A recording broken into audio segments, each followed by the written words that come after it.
এটা কি বৌদ্ধ স্তূপ?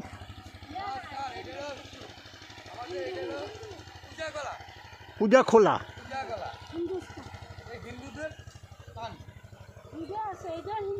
হ্যাঁ, ও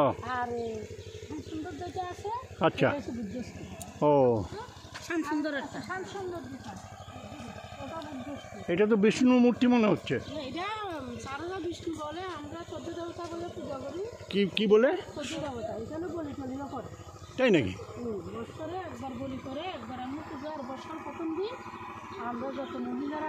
হ্যাঁ, এটাকে 14 দেবতা। আচ্ছা, এটা 14 দেবতা বলা হয়। 14 দেবতা। এখন আমাদের গভর্নমেন্ট দিয়েছে সূর্য দেবতা। এগুলি সব পাটির তলা ছিল মন্দিরগুলি। এটাকে বলা পূজা কলা। আবার পূজা কলা। এখান থেকে আর কিছু পাওয়া গেছে না? এটাই আমাদের বলছিলাম শাস্ত্রগুলো চতুর্থ মুক্তি, আচ্ছা, লক্ষ্মী, সূর্য, এগুলি এখানে পাবো। মিউজিয়ামে যেগুলো রয়েছে এইগুলি এখানে।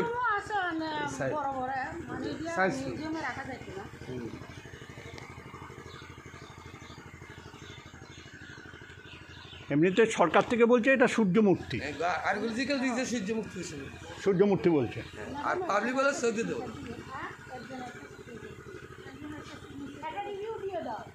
একজনের দিলে সবাই একজনের সবাই আজকে 15, আজকে 15, হ্যাঁ 15/1/2025। লোকাল যারা মহিলারা রয়েছে তারা বৎসরের প্রথম দিন এটাকে 14 দেবতা হিসেবে পূজা করে। এখানে নাকি বলিও হয়। আগে আসলে গুয়াহাটির সঙ্গে এরপরে হচ্ছে বাস হয়েছে। আছে আমাদের বিজুবাবু দুপুরে থাকে অফিসে এসআই দেখাশোনা। না না না, এটা সেন্ট্রাল গভর্নমেন্ট।